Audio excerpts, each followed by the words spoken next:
What's up guys, Mike here, the Detroit Borg, and today we're checking out the brand new 21.5-inch iMac with a Retina 4K display.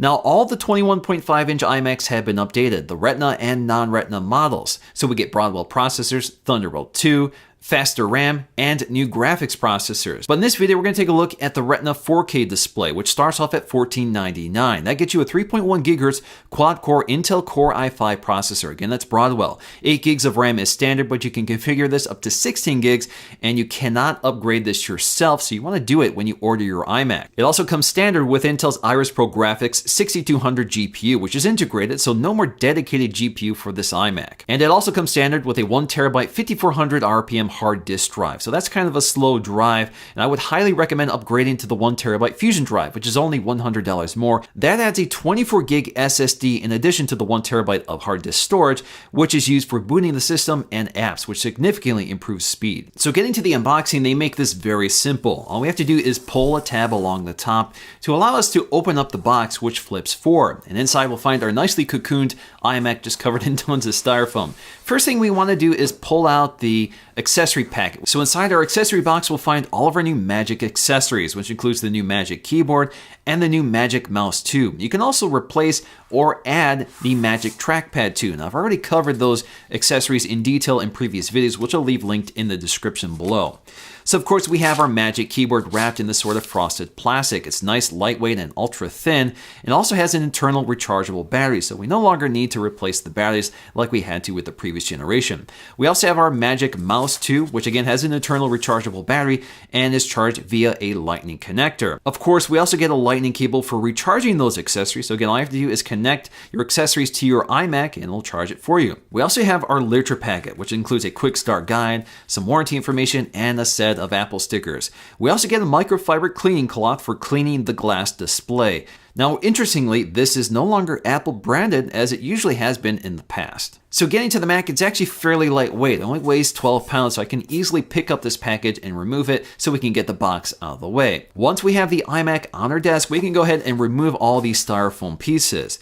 Now, inside one of those styrofoam pieces is the power cord. So all I have to do is remove the plastic, pull it out, and we'll set this aside until we're ready to plug it in. Of course, like all iMacs, it's covered once again in this sort of styrofoam envelope, which we have to peel off. So all we have to do is peel off the flaps along the back side and pull up to set it aside. But wait, there's more. So of course we have plastic covering the pedestal. So what we have to do is peel it off and lift it up so we can get it off entirely.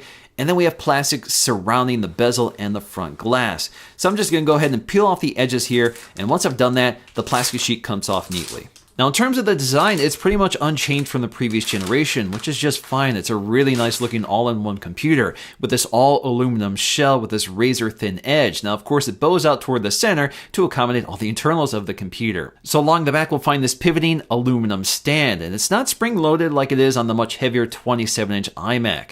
Of course, we also have this black Apple logo in the back, which is actually part of the radio system here. So we need some transparency through this aluminum for Wi-Fi to work through this computer, and the Apple logo serves that purpose. Also at the center toward the top, we'll find a set of dual microphones. So again, one faces toward the back and one faces toward the top, and it's etched into the metal and is nearly invisible. Now taking a look at our I/O, it basically looks the same, but it has been upgraded here. So we now have Thunderbolt 2 in addition to 4 USB 3.0 ports, a gigabit Ethernet port, in addition to an SD-XC card slot, and of course a headphone jack, which does integrate optical output if you have a compatible cable. And along the left side, you'll find your concaved metal power button, which has a really satisfying click to it. Also hidden behind the stand is the single fan exhaust vent, so it keeps the computer very quiet.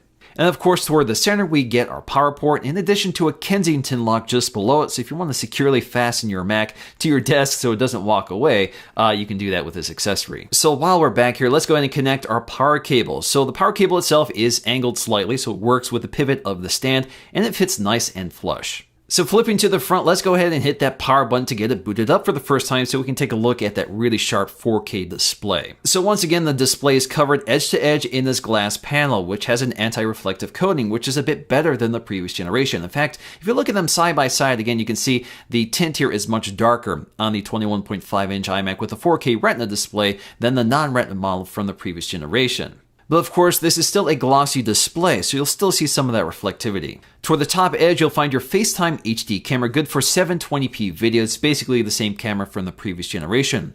We also have an ambient light sensor and an LED indicator letting us know when the camera is active. Now toward the bottom, we'll find our classic iMac chin, and of course we'll find our Apple logo toward the center. But if you look down below, you can see that Razer Edge incorporates the stereo speakers and the ventilation. It's a really nice design, even though most people won't even see it. And the speakers themselves sound really good. It's actually kind of surprising. You have a good amount of bass and dynamic range, so they sound nice and clear. And I find I really don't need to add external speakers with these. I'm pretty satisfied with them overall. Now carefully laying our iMac down flat, we can take a look at the underside of the pedestal, which is wrapped in this sort of plastic foot, which allows the iMac to move freely across the surface without scratching anything. And of course, all of our regulatory labeling is hidden down here in addition to our serial number. Now getting to the most important part of this review, the display. So once again, we have a 21.5-inch 4K Retina display, but that actually means this has a resolution of 4096 by 2304. That's actually greater than standard 4K, which also means it's using a custom timing controller, the same one used in the 5K iMac.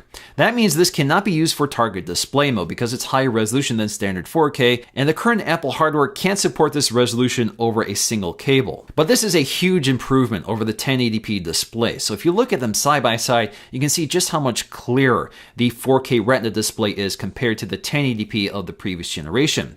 But the other big story here is the color gamut. So both the 27-inch and 21.5-inch have new backlights, which significantly widens the color gamut of both displays, so colors are much more vivid. In order to achieve this, Apple has switched away from standard white LEDs for backlighting and is now using red-green phosphor LEDs, which expands the color gamut. Now Apple is actually calling this a P3 display. That's actually a technology used for digital movie theaters. So that means this display is capable of displaying more shades of red or green. Now checking out the performance of this new iMac, on Geekbench we see a single core score of 3713, a multi-core score of around 12,500. Now if we compare this to the original, or the last time I reviewed the 21.5-inch iMac when it got this super thin design, you can see it's a pretty significant jump. We go from 3,000 to 3,700 and 9,000 to almost 12,500. Now in terms of graphics performance, this is where things get interesting. Remember, we now have integrated graphics instead of dedicated graphics. So with Cinebench, we can see our OpenGL score was around 46 frames per second, and our CPU score was a little south of 600.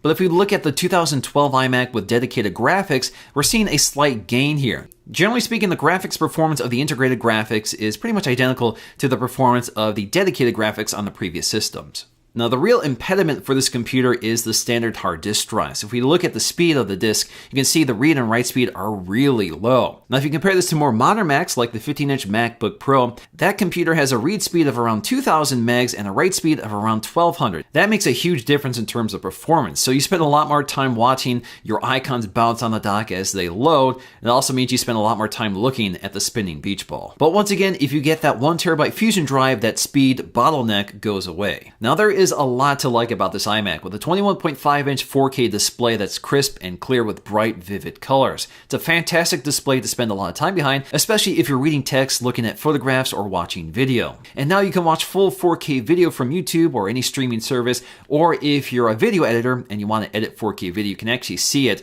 on your 4K display. Now, ultimately, I think you have to be really careful about the pricing here. At $1,499, you're only $300 away from the base 27-inch iMac with a 5K Retina display, which gets you discrete graphics in addition to Skylake processors. And of course, an even larger display with more resolution to work with. So you really have to want this smaller form factor. And once you add a 1 terabyte Fusion drive, which I highly recommend, I actually think it's a must here, you get even closer to that baseline 27-inch iMac. But I think it's quite clear that like the 27-inch iMac, this Retina display will be dispersed across the entire lineup, so it should be a lot cheaper within a year. But what do you guys think? Would you prefer the 21.5-inch 4K iMac or the 27-inch 5K iMac for only $200 more? Let me know in the comment section below.